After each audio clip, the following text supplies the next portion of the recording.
Updating your machine can be a little bit intimidating. Fortunately, Bernina has a lot of great tools to help ease the transition. One of these is the Bernina Simulator. It's available for a lot of the different Berninas. In this video, I'm going to show you how to download it and use it to become more familiar with the machine. So let's get started. First, you're going to go to the Bernina website, search for your particular machine, then click on Support. Click on Support page for the Bernina for your machine, and then scroll down until you see the Bernina Simulator. Click on it to download, and then follow the prompts.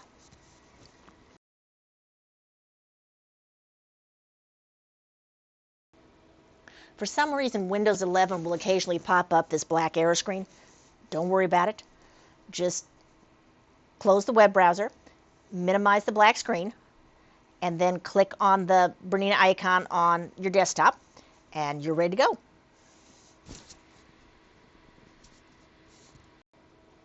The first thing we're going to work on is how to set up the preferences on your machine. So you're going to go over to the settings gearbox, and you can pick whatever color you'd like the screen to look like. Put in whatever welcome message you might want. Mine says, "Hi, Kris," actually. And of course it's purple because I love purple.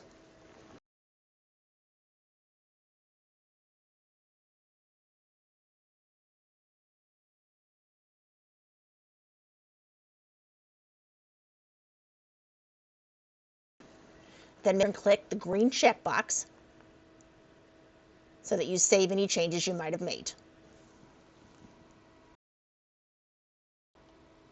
One of the really nice features of the 790 is the help button.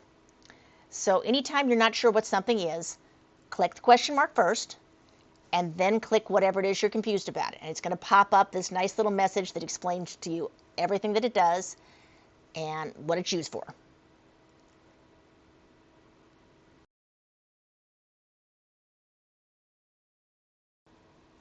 Next, we're going to talk about breadcrumbs and setting up your preferences. So we're going to go over here to the different preferences. The foot pedal can either have the needle up down, or you can set it to tie and knot, cut off, hover, whatever you'd like. If an icon is gray, it's turned off. If it's dark, it's on. So you can set the number of stitches you'd like to make, or if you wanted to just make a little side back and forth knot, whatever's your personal preference. Note that instead of Xing out of this screen, I'm going up to the top and I'm just clicking one back on the little breadcrumbs to navigate around.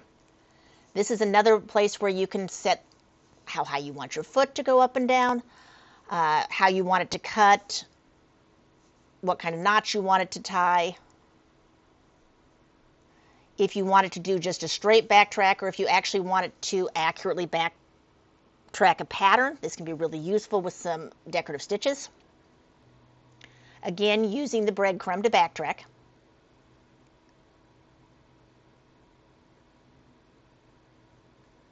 You can also use the pattern begin button or the pattern end buttons and program them for different settings like cutting your thread or lifting your foot.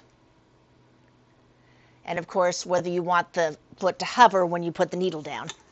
I love this feature. And last, what kind of knot you want.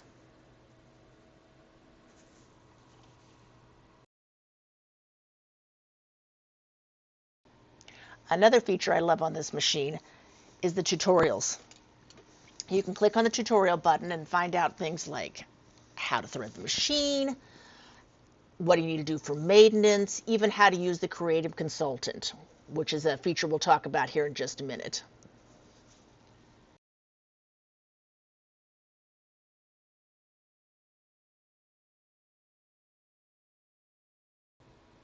Tutorials are available for both the sewing and the embroidery side of your machine, depending upon which mode you're in.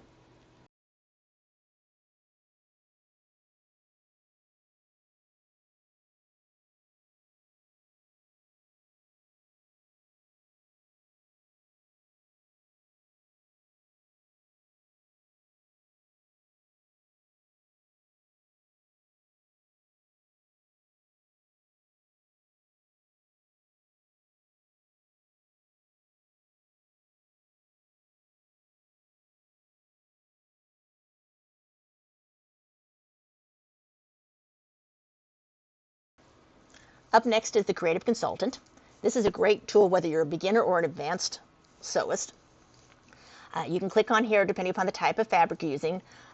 Denim, lightweight knits, medium, leather, pleather, high shag, minky. They're all on here. You click on it and it will take you to the different type of stitches or designs that you might use on that particular fabric. Click on one of those stitches or buttonhole and it will give you more information. What kind of needle to use, what kind of thread, which foot works best. Do you need to use a stabilizer? Once you've made your selection, make sure and click on the green check mark. This will open up the stitch selector and allow you to make any changes you want to make to that particular stitch, such as maybe you want a certain number of pattern repeats, or you want to make it a little bit narrower or a little bit wider.